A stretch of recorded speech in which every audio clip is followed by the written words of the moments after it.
Fuck.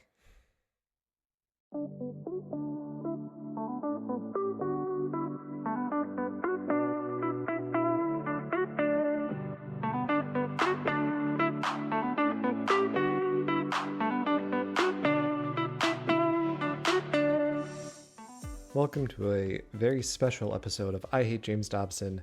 This is Jake. I am doing it solo today. It happened.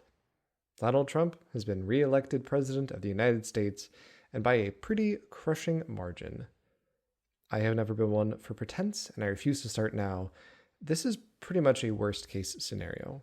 We're still waiting on some final results for House races, but it is likely that the Republicans will have a government trifecta, including the courts. Cool. If you're feeling sad, you're right. If you're feeling angry, you're right. If you're feeling scared or devastated or numb, you're right. There's no wrong way to process this, except being happy, I suppose. If you're feeling happy about this, you're at the wrong show. But give yourself space to feel these things. Your emotions are not bad, even while being very painful. This is your body telling you, this is fucked up. And it is. And we are still here. We live to fight another day. We have to fight another day. We have time and we have agency. We now have 2-ish months to prepare. It's definitely not enough time, but it is some time. That preparation will look different for everybody, and today probably isn't the best day to finalize plans, but there is time to change gender markers, or to find ways to maintain HRT, to get all kinds of healthcare for pregnancy, to download Signal. There's still time to an oil pipeline. When I'm with my clients in therapy, and they're in deep grief, which we all are right now, I talk a lot about hope. In those spaces, I tell them, it is okay if you can't feel hope right now. I would never force you to do that, and I don't want you to fake it. It's important to feel how you're feeling right now. But I will hold on to that hope for both of us until you're ready to share it with me. Last episode, I also talked about hope. I talked about how hope is a choice and an action, and I stand by that. Things are fucking bleak out there, and honestly, there isn't really a good logical reason to have hope. But hope is most needed when there's no logical reason for it. Hope is a discipline. It's a muscle. And to be honest right now, my muscles are pretty fucking tired. On and off today, I've been really struggling to do hope. But I know that I will. And I know that I will again. And when I can do hope, I find solace and meaning in some things, and I want to share them with you.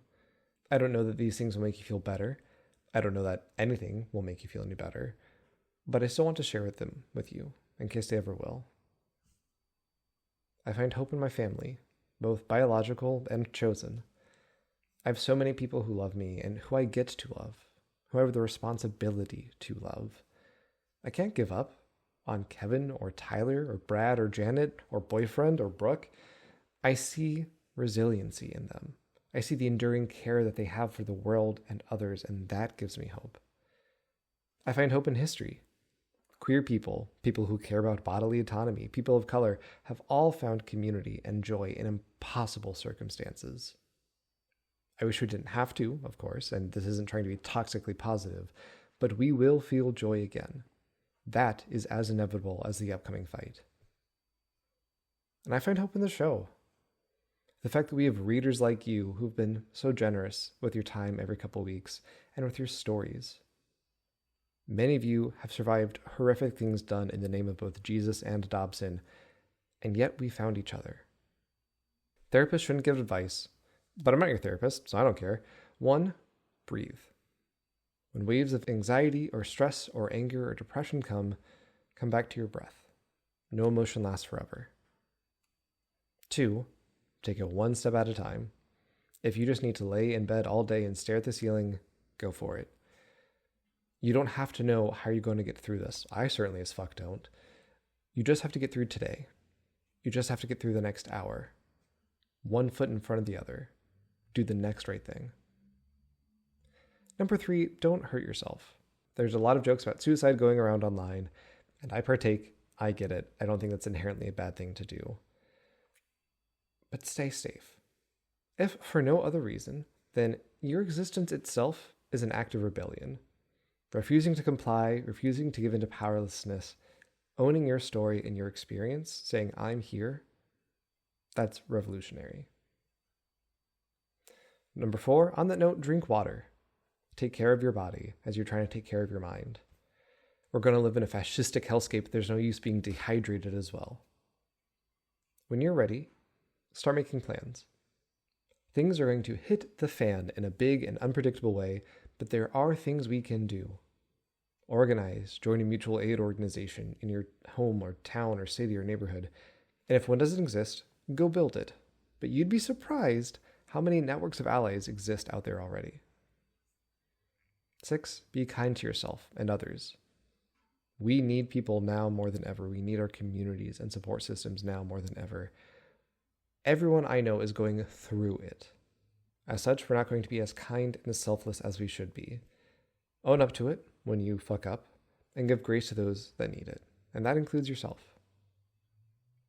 7, and I mean this very seriously, keep hating James Dobson.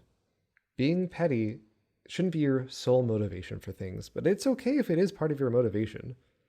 I am alive today in some ways because of spite. That is not inherently a bad thing. He really is the worst, huh? Dobson? That fucking guy. Oh, today I woke up to an email from the James Dobson Family Institute congratulating Trump on his win. What a piece of shit, just all the way down. God, I hate them so much. Okay. I want to end today with a quote from Lord of the Rings, my Bible. That's not true. I want to end today with a quote from Lord of the Rings. Quote, I wish it need not have happened in my time, said Frodo. So do I, said Gandalf, and so do all who live to see such times. But that is not for them to decide. All we have to decide is what to do with the time that is given to us. Take care of yourselves.